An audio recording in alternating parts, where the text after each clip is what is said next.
Hey everybody, welcome to a diary video about the league start and about the league in general. I just wanted to make a few videos regarding this, and I made a small Word file. I will have some content already recorded because I'm already playing the build quite a bit, and I have prepared some Atlas passive trees. So today I'll just get you through this. The goal is to update you on the progress and to give some first impressions about the new league, and it could be interesting and fun. You can follow a little bit along with my adventures. And today I will tell you about the day 0, the preparation. What have I done so far to prepare myself? First, talking a little bit about the build that you will now see in the background. I will be playing Explosive Arrow Ballistas Elementalist from Crouching Tuna. I think Tuna is just a really solid content creator. He does not create a whole lot of builds, but when he does, they are extensively tested by himself. He's run multiple times these builds in solo self-found, and he really knows what he's talking about. I feel very confident. I have myself leveled this build 2 times in the last couple of days. One of my characters reached level 92, the other level 83. And it was both in solo self-found. This is just an extremely smooth build. So I'm recording this in the afternoon just before the league start. It is about 12 o'clock over here currently, meaning that in around 8 hours the league starts. The plan for today is to get to maps, I think, and to see how long that we're able to play, because you know it's gonna be way past midnight before I reach maps. I did a run yesterday where I was sort of tryharding, and it took me around 5 hours to get to the Blood Aqueduct. The plan is that I'm not going to be doing any league mechanics during the campaign. I will probably start doing them in the Blood Aqueducts if I'm leveling up a little bit, and for sure in maps. So I got the build set up, I got some of the preparation done, which you can see on screen as well. For example, I made a few commands that I will be looking at defenders. These are actually not made by me, these are just notes in the build guide from Tuna, but it's good to have them in a single overview. And I've played the build twice now in the last week, so I know what I'm looking for, which is kind of helpful as well. And I made a setup of my passive trees, because I am the person that actually does enjoy tinkering with these trees up front and figuring out what could be a good passive tree for me. I have discussed this extensively with some people in Discord. You can see from left to right all the different trees that I made. So we're gonna zoom in and we're gonna just take you to through these trees and show you the rationale, if you will. What you need to know is that I'm gonna be playing solo self-found. That's very important. And also I have a few game mechanics that I really enjoy playing, which is why I am putting points into that. And I think they're gonna be good. My first couple of points are going to be in focused investigation, because I want that additional Jun mission. 4% may not seem like much, but if you do this and then you do a couple of 100 maps, you'll have so many Jun missions. It's going to be pretty good. And early on, I feel betrayal items can be extremely powerful because of the enchants that you can get on them, or the mods, the field modifiers. Because I'm solo self-found, I will really like strongboxes and essences for that reason. So my first 10 points are going to be over here. Then a few more points. I'm going to be pathing north just because I need this later down the line. And I'm going to go down to Shaping the Skies, which gives me a 3% chance of completing areas to gain free use of special map crafting options, which is great because you typically don't have the currency for this. So yeah, a few free crafts, that's always good. And I think very important, maps dropped in areas have 15% chance to be tier 1 higher.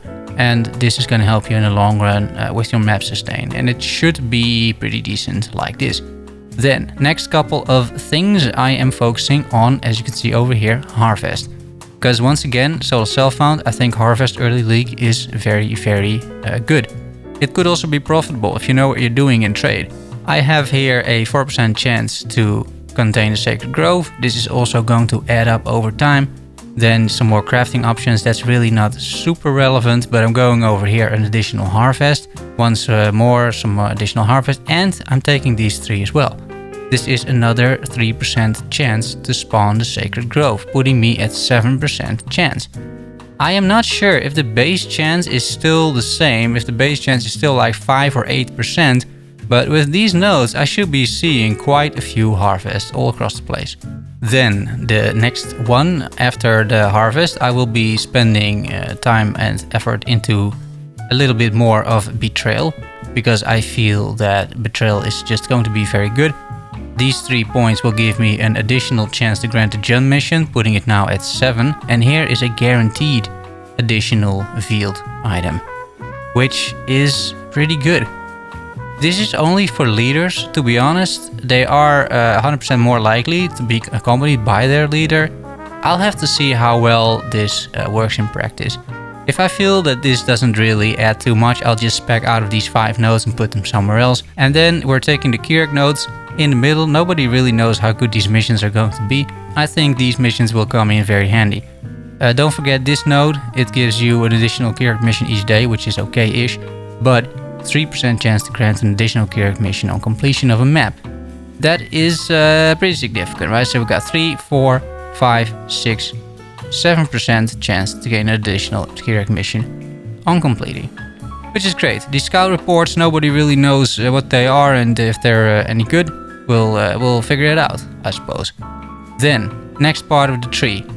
I am going to invest a little bit more into essences, because that's good, right? You get duplicated monsters, which is pretty good if they're shrieking, and shrieking is what you want, shrieking or better. So these are the good essences that you need for crafting. It's also found very useful. And strong boxes, corrupted strong boxes, and all of the strong boxes are rare. Now, corrupted strong boxes have a decent chance to give you 6 link, which is why I'm taking this. And later down the line, I will invest more in strong boxes, because they also give you a lot of monsters that spawn from these strong boxes. So I think that is just, and I like the mechanic. I like these strong boxes, clicking on them and then getting the hell out of dodge and then killing everybody and then looting everything.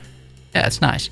Up next, I'm taking the other part of the strong boxes here, an operative strong box, and it says it contains scarabs. The scarabs is always good, and we are slowly pathing towards more strong box nodes over here. Over here, I'm taking all of the strong box nodes, because I just love strong boxes. So you get quantity, which is good, a chance to be a diviners, another chance to be a diviners, and duplicated divination cards. You're gonna get a lot of divination cards out of this, because they're rare, they're corrupted, and you have additional chance. Then you have an additional chance to be cartographers. This should be very good for maps, and now they contain duplicated map items. Great stuff. And a duplicated currency. We're gonna be mapping over here down the middle a few more harvest nodes. This is an additional 3% chance. Not sure at this point I still need it, otherwise I might take Harbinger or something. But I am really focusing on a few mechanics here and trying to effectively path towards those clusters, and I'm going all out to maximize my value there. These 3 nodes are insane. 1% increased quantity and 5% increased rarity. That is just completely nuts. And we're taking, once again, essences. And now they're all a tier higher. This synergizes really well with these shrieking essences, because if they're all a tier higher, they have much higher chance to be a shrieking essence. And then if they're a shrieking essence, they will be duplicated.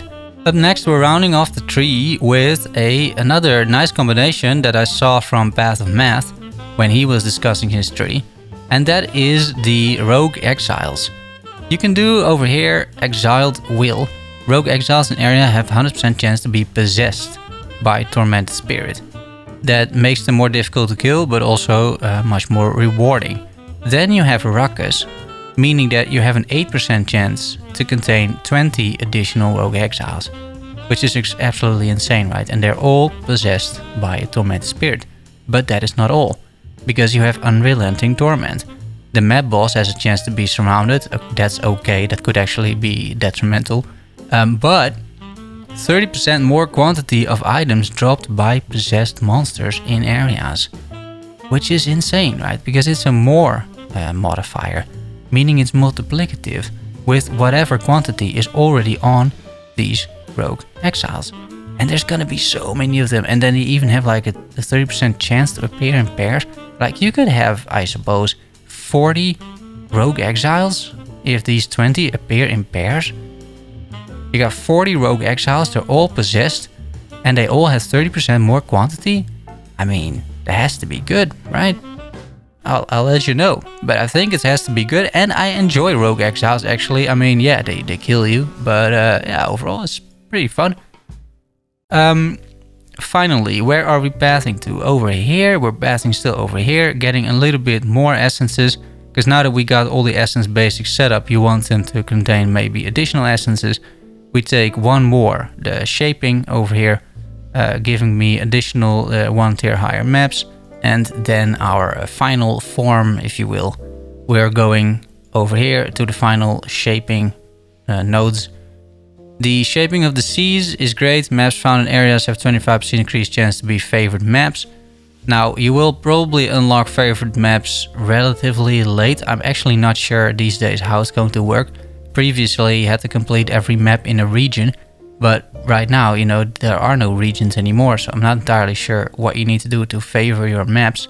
Maybe you need to complete Kirak missions or whatever, but typically you unlock favoriting maps at the very end of completing the atlas. So I don't think there is a point in getting this node super early on. And the same is true, at least for me, for this. I personally always love running Fortune Favors the Brave. Because I like that, you know, it's a little bit random and it's cheap. It's always 3 chaos. Now you get 10% increased quantity, rarity and pack size, which is insane. So we have this, which should be really good. And it means that I can probably juice every map for just 3 chaos, which I am, you know, reasonably going to be expected to make back. Final notes we run over here. This is, again, Kirak, more Atlas reports. We'll see if this is useful.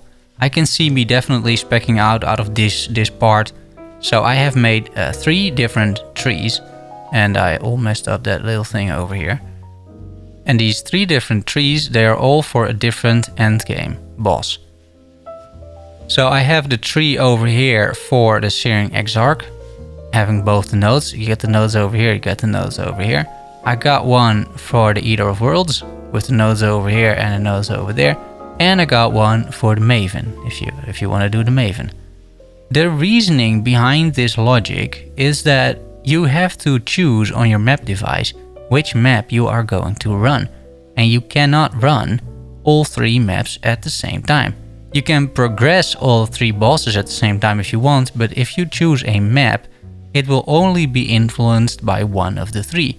Either the Maven, even the Exarch, or either the Eater of Worlds.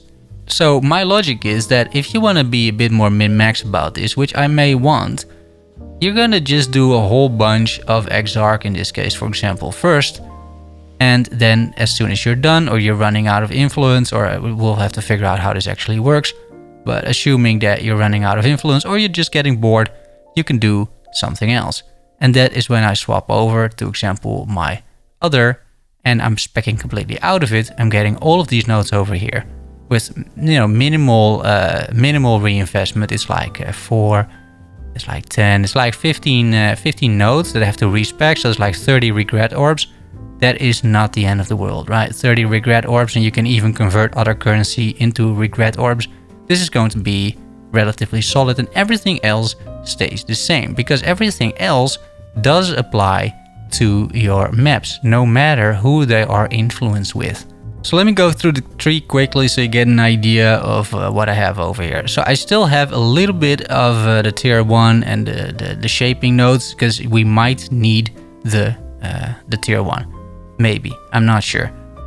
On the other hand though, we are focusing on a few mechanics. I'm focusing on delirium. If I zoom out a little bit more, you can see, right? Delirium nodes and ritual. Because for the simple reason, I like those. I like ritual, I like delirium, I think it's fun. Maybe we do some grinding. So I keep these nodes in the middle for the map sustain, but also because I'm assuming that I'm gonna be running these influenced maps with Fortune Favors the Brave still, because I don't think I have 12 chaos to spend every time to force the ritual, because that's gonna take you 12 chaos on the map device.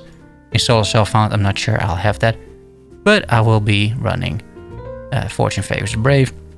You want the Kirak missions, probably, you know, and we can always spec out later. If this is useless at the end game, we'll spec out of it. But otherwise, we take a Ritual Altars, a 4% chance. We take Delirium, also a 4% chance.